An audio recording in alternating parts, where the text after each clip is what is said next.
Hola a todos y sean nuevamente bienvenidos a mi canal. Hoy seguiremos con la tercera parte del curso de electrónica básica. Como siempre, antes de iniciar, quería pedirte que te suscribas y des un like, la manera más sencilla de ayudarme. Te lo agradezco muchísimo. Sin más preámbulos, comencemos. En este capítulo completaremos el estudio del transistor. Empecemos por ver el comportamiento del PNP como interruptor. Trabajando como interruptor en el circuito, hará lo mismo que el NPN, permitir o impedir el paso de la corriente hacia la lámpara. La diferencia es que realizará ese trabajo en el polo contrario, es decir, que mientras que el NPN controlaba el polo negativo, el PNP lo hará sobre el polo positivo. En este caso, la corriente de potencia debe circular entre el colector y emisor para alimentar a la carga. Dicha circulación de corriente dependerá de que circule una corriente entre el colector y base, que será la corriente de control.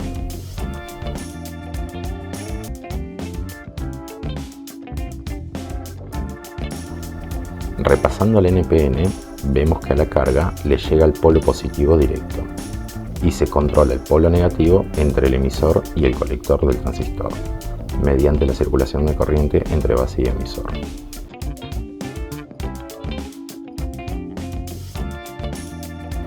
En el PNP, a la carga le llegará el polo negativo de forma directa y se controlará el polo positivo por medio del transistor. La circulación de corriente en el mismo será de colector a emisor, la cual dependerá de la corriente entre base y colector.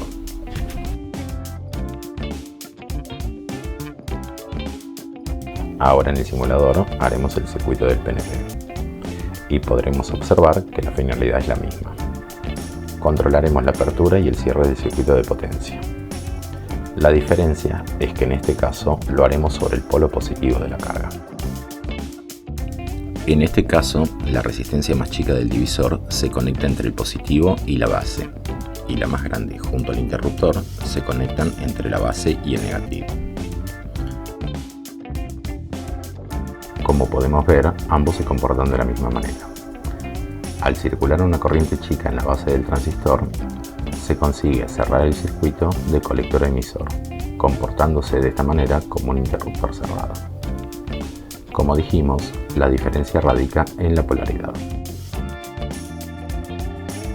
Siguiendo con el estudio del transistor, ahora vamos a ver su función como amplificador.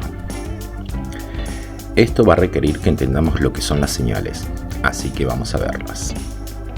Una señal es alguna de las magnitudes eléctricas, voltaje o corriente, que varía en el tiempo. Esta transporta información con la que se consigue representar variables físicas, transportar datos o el control de un circuito. Hay dos tipos de señales. Por un lado están las señales digitales, las cuales pueden tomar dos estados: bajo o cero, donde hay una ausencia de voltaje, y alto o un 1, que habría presencia de voltaje.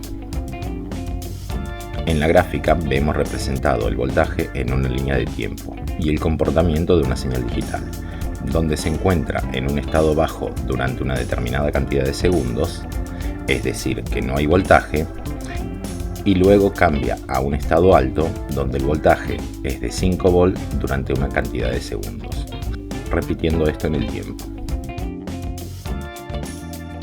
Y por otra parte tenemos las señales analógicas, las cuales son representaciones de magnitudes físicas reales, sonido, temperatura, corriente, etc. Estas tienen diferentes tipos de ondas, siendo las más comunes la senoidal, la triangular, la diente de sierra y ondas complejas. Otras de sus características es la polaridad. Las mismas pueden ser continuas o alternas.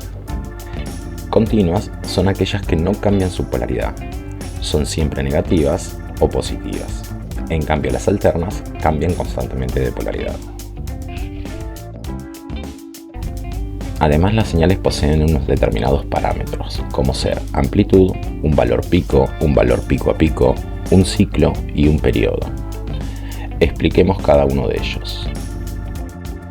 La amplitud es la intensidad o la fuerza que tendrá la señal, Mirando la gráfica, vemos que la señal es una relación entre la amplitud y el tiempo. Dicha amplitud será la magnitud eléctrica de esa señal, es decir, el voltaje o la corriente. Para su análisis, tomaremos que esto es una señal analógica senoidal con un voltaje de 5 volt.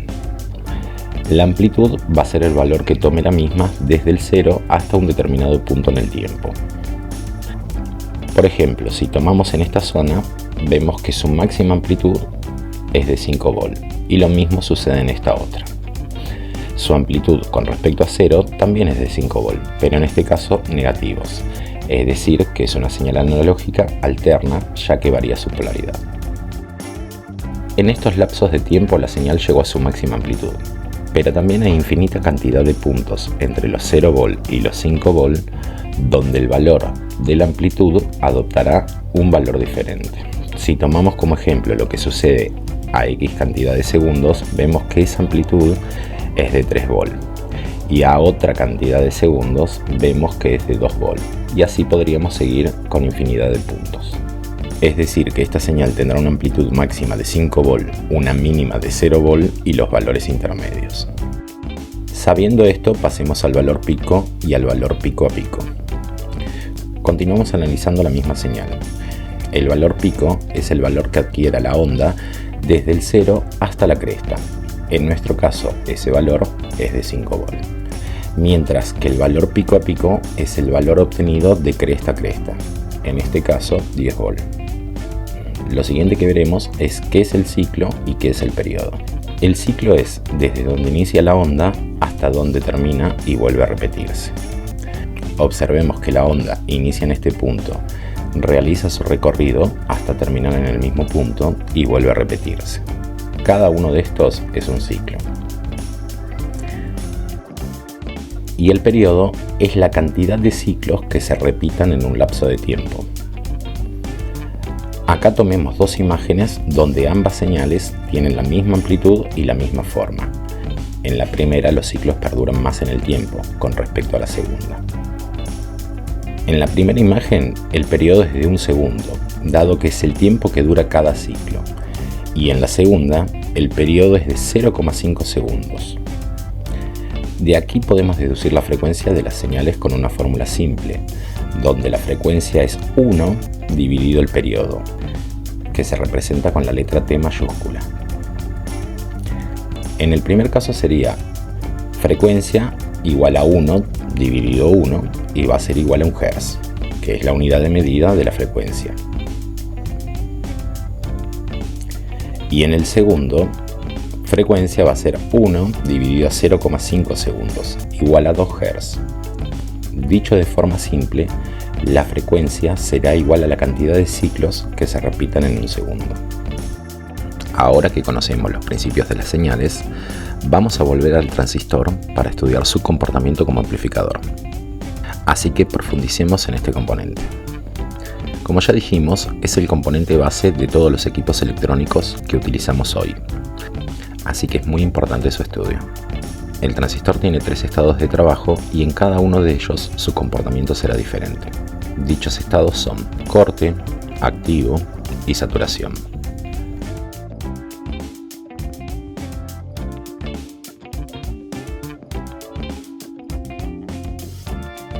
Para analizar cada uno de estos casos, trabajemos con un tipo NPN. El estado de corte es el más simple de entender. Se dice que el transistor está en corte cuando la corriente que circule entre la base y el emisor sea igual a 0 amperes. Recordemos que para que el transistor permita circulación de corriente entre colector y emisor, necesitamos una circulación de corriente entre base y emisor. Y si esa corriente es igual a 0 amperes, podemos decir que es nula. Así que no permitirá circulación de corriente entre colector y emisor. De esta manera, el transistor está abierto, es decir, que es un interruptor en off. Los otros estados, activo y saturación, dependen de la corriente que circule en la base del transistor y la ganancia del mismo. Trabajemos con un transistor simple. En este caso usaremos el 2N2222. Lo que vemos aquí es su hoja de datos, donde podemos encontrar las especificaciones técnicas del fabricante. El dato que nos interesa en este momento es el HFE del transistor. Esta es la cantidad de ganancia de corriente que tienen los transistores. Este valor dependerá de la corriente que circule por el colector y del voltaje entre el colector y el emisor. Si bien hay varios valores dependiendo de la corriente y voltaje aplicado, para nuestro estudio nos vamos a enfocar en el último, donde dice que su ganancia HFE es de 100 a 300, es decir, que el mismo puede entregar en su colector 300 veces el valor de corriente que se aplica a la base. Ese es su máximo. Una vez alcanzado ese valor, por más que se siga aplicando corriente a la base, en el colector no superará ese valor de ganancia. A este punto se lo conoce como saturación, y es aquí donde el mismo está permitiendo la circulación máxima de corriente entre colector y emisor, comportándose de esta manera como un interruptor cerrado. Entonces decimos que si el transistor está en estado de corte, está comportándose como un interruptor abierto, mientras que si está en estado de saturación, está comportándose como un interruptor cerrado. ¿Y qué sucede cuando está en estado activo? En este punto es en donde se comportará como un amplificador de señales. Como dijimos, este transistor puede amplificar entre 100 y 300 veces la corriente de base. De esta manera, si tenemos una señal cuya corriente es muy pequeña, aplicándola a la base del transistor podremos amplificarla obteniendo un valor mucho más elevado. Vamos al simulador para poder ver esto. A un inyector de señal lo ajustamos para que nos entregue una onda senoidal de 20 mV, extremadamente chica, y a una frecuencia de unos 10 Hz. Ahora observémosla con el osciloscopio. Esta es una herramienta muy importante, la cual nos permite visualizar las señales dentro de un circuito. Su utilización la iremos trabajando a medida de las necesidades que se vayan presentando.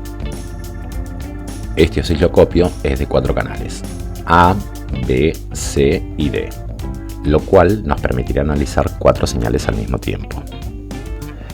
Cada canal tiene su selector para la escala en la que queramos observar la amplitud de la onda. Y también tenemos un selector de tiempo, con el cual ajustaremos el periodo con el que deseamos representar la onda. Conectemos el inyector de señal al canal A del osciloscopio. Al iniciarlo vemos 4 líneas de diferentes colores, donde cada una es la representación gráfica de cada canal. Solo conectamos el canal A, la línea amarilla. Las demás vamos a apagarlas para que no generen confusiones. Ahora nos queda solamente el canal que usaremos y vemos que simplemente tenemos una línea horizontal. Esto es debido a que tenemos que realizar los ajustes en el osciloscopio. La pantalla del mismo está dividida en cuadrículas. Sobre el eje X se representa la amplitud de la señal y sobre el eje Y se representa el periodo de la misma. Primero centrémonos en nuestro canal. Vemos que está colocado en la posición 120. Llevémoslo al 0. Esto es para centrar la gráfica en el eje X. Ahora recordemos que al inyector lo configuramos con una señal senoidal de 20 mA y 10 Hz. En el osciloscopio, cada cuadrado de la gráfica nos representa de forma vertical la amplitud y de forma horizontal el periodo. Si observamos el selector de amplitud del canal A, vemos que está seleccionado en 5 V, es decir, que cada cuadro de forma horizontal está representando 5 V. Y nuestra señal es de apenas 20 mV. Vamos a calibrar el canal. Coloquémoslo en 20 mV. Hay una variación, pero sigue siendo una gráfica sin sentido. Ahora ajustemos el tiempo de medición. La señal inyectada es de 10 Hz, es decir, 10 ciclos por segundo, y el osciloscopio se encuentra midiendo el periodo en 1 milisegundo por cuadros. Es decir, que estamos viendo el comportamiento de la señal cada 0,001 segundo en cada cuadro. Si la misma se repite 10 veces en un segundo, quiere decir que cada uno de los ciclos dura 100 milisegundos. Necesitaríamos 100 cuadrados para poder ver solamente un ciclo. así que vamos a aumentar el tiempo de muestreo. Coloquémoslo en 100 milisegundos. Ahora sí tenemos una gráfica más comprensible. Observemos que el selector de amplitud lo colocamos en 20 mV por cuadro y la gráfica nos muestra que el voltaje pico es de un cuadro en forma vertical, es decir que la señal graficada es de 20 mV. Y si observamos de forma horizontal cada ciclo, desde su inicio hasta su fin, ocupa exactamente un cuadro y el ajuste de tiempo está en 100 milisegundos, es decir que en 10 cuadros tenemos la gráfica del periodo de un segundo. Y en la misma tenemos 10 ciclos, o sea una frecuencia de 10 Hz. Ya ajustado el inyector de señal y entendiendo cómo calibramos los canales del osciloscopio, pasemos a realizar el circuito. Recordemos que la señal que ingrese a la base del transistor será la que amplificaremos, obteniéndola por el colector. Así que inyectemos la señal a la base. Entre base y emisor debe circular una corriente para que el transistor quede operativo. Así que conectemos el emisor a negativo. Y la señal amplificada la tendremos en el colector. Así que ahí conectaremos otro canal del osciloscopio para poder visualizarla. Ahora encendemos el canal y ajustemos el valor a una amplitud de 20 mV. En la gráfica vemos que ambas señales son exactamente iguales.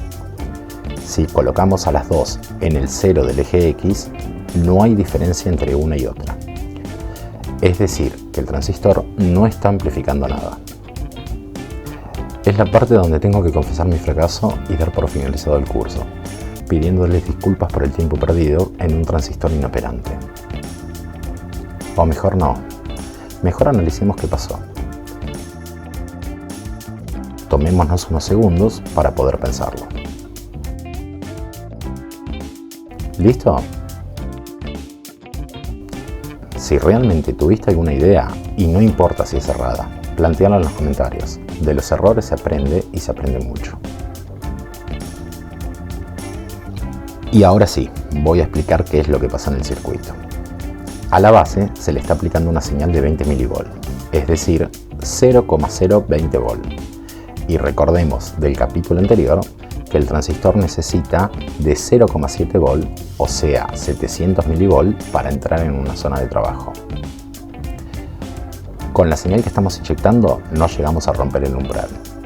Y aquí es donde se plantea la paradoja. La única manera de amplificar esos 20 mV es con un transistor, y para poder hacer trabajar al transistor necesitamos más que eso. ¿Y cómo hacemos eso? Nos vamos a ir más atrás en el tiempo y recordar que los semiconductores necesitan de energía externa para realizar su trabajo. Y necesitan ser alimentados. Explicado de forma sencilla, usarán energía eléctrica del circuito para encender y poder realizar su trabajo. Esto ya nos dice que debemos alimentar el circuito con una fuente. Y ahora realizar unos cálculos para poder armar el circuito correspondiente. Primero, definamos el HFE o ganancia que queremos obtener del transistor. Recordemos que la misma es de entre 100 y 300 veces. Para este ejercicio, tomemos justo la mitad, 150. Lo que significa que nuestro transistor amplificará 150 veces la señal inyectada en su base. Esto es 20 mV por 150 igual a 3000 mV, es decir, 3 V. Ese es el resultado que deseamos obtener. Con la alimentación de la batería, tendremos alimentado al transistor con un voltaje de corriente continua. Y la señal que nosotros deseamos amplificar es corriente alterna. Mientras que el transistor no reciba señal alterna en la base, se lo considera en estado de reposo. En esta situación, la corriente que fluya por el colector debe ser del orden de 1 mA. Lo que se consigue con esto es garantizar el punto de operación del transistor y que el transistor esté operable para amplificar sin que se generen distorsiones. Para conseguir que en su estado de reposo fluya 1 mA por el colector, debemos calcular la corriente que circule por la base con la siguiente fórmula. IBQ va a ser igual a la intensidad del colector dividido el HFE. Sabemos que IC, o intensidad de colector, es igual a 1 mA. y que la ganancia que deseamos es de 150. Entonces, IBQ va a ser igual a 1 mA dividido los 150. Esto nos da un valor de 0,0066 mA. Conociendo el valor del voltaje y de la corriente, podemos averiguar la resistencia que se debe colocar en la base del transistor. Para ello, utilizaremos la siguiente fórmula. RB va a ser igual a VCC menos VB dividido IBQ, donde VCC es el voltaje de la batería, 12 volt, VB es el voltaje de trabajo del transistor, 0,7 volt, e IBQ la corriente que debe circular por la base, 0,0066 mA. Entonces RB va a ser igual a 12 volt menos 0,7 volt dividido 0,0066 mA. Esto es igual a 1,8 megones. Entonces colocamos una resistencia de 1,8 megones entre la fuente de alimentación y la base del transistor. Muy bien, ahora continuamos con la siguiente etapa. Con el transistor podemos obtener tres tipos de amplificadores: los de clase A, clase B y clase C. La diferencia que radica entre estas tres clases es la forma en que nos amplificará la señal. En el clase A será la onda completa, es decir, se amplificarán ambos semiciclos de la señal, los positivos y los negativos. En el clase B solo se amplifica un semiciclo, el positivo o el negativo. Y en el clase C amplifica solamente un semiciclo, pero no lo hace de forma completa. En este caso de estudio se desea armar un amplificador tipo clase A, es decir, la onda completa, buscando que la señal amplificada sea simétrica, que tenga el mínimo de distorsión con respecto a la señal de entrada. La manera de que esto suceda es que por el colector circule la mitad o lo más cercano a ese valor del voltaje de la fuente. Este cálculo es bastante simple. Recordando que por el colector circula una corriente de reposo de 1 mA, sabemos el valor de voltaje y de corriente. Así que podemos averiguar la resistencia. La resistencia del colector va a ser igual al voltaje del colector dividido la corriente del colector. Es decir, 6 volt dividido 1 mA, que nos da un valor de una resistencia de 6 kΩ. Entonces coloquemos una resistencia de 6 kΩ entre la fuente y el colector del transistor. Ya realizadas las conexiones, probemos el circuito. Como podemos observar, el amplificador sigue sin trabajar. No obtenemos nada a la salida del amplificador. Esto sucede porque al alimentar la base del transistor con la batería estamos mezclando las dos corrientes, la continua de la batería y la alterna del inyector. Y la que nosotros deseamos amplificar es la alterna, así que debemos filtrar la corriente continua. Para dicho filtro se utiliza un capacitor, denominado capacitor de acople, el cual permitirá el paso de la señal alterna y no filtrará la corriente continua. Una vez colocado el capacitor de acople, encendamos el simulador y observemos. Ahora el transistor está amplificando la señal. La señal de salida, en color azul, es idéntica en forma y frecuencia a la señal de entrada, la amarilla, pero tiene una mayor amplitud. Sin embargo, vamos a observar un detalle. Al realizar nuestros cálculos, decidimos que la ganancia del transistor debería ser de unas 150 veces y la señal de entrada era de 20 mV, es decir, que en la salida tenemos que tener 3000 mV, o sea 3 volt. Pongamos el selector del canal B en 1 volt y analicemos su gráfica. Si estamos graficando 1 volt por cuadro, nuestra señal debería completar 3 cuadros para tener una amplitud de 3 volt. Y en nuestro caso apenas llega a una quinta parte de un cuadro, es decir, unos 200 mV. Conseguimos amplificar, pero solo 10 veces su valor, y no las 150 veces calculadas. En este momento parecería que el mundo electrónico se nos puso completamente en contra y no nos permite progresar. Pero tranquilos, que la respuesta es bastante simple, solamente que la pasamos por alto. Volvamos a la hoja de datos del fabricante y busquemos la frecuencia de trabajo de este transistor. Nos dice que el mínimo es de 250 MHz, es decir, 2.500.000 Hz. Y el inyector de nuestro proyecto está en 10 Hz. Estamos trabajando con una frecuencia muy baja para dicho transistor. Vamos a modificar ese valor. Como la frecuencia de trabajo ahora es mucho más elevada, volvamos a calibrar nuestro osciloscopio. Así que bajemos el tiempo de muestreo. Ahora podemos observar nuevamente las señales.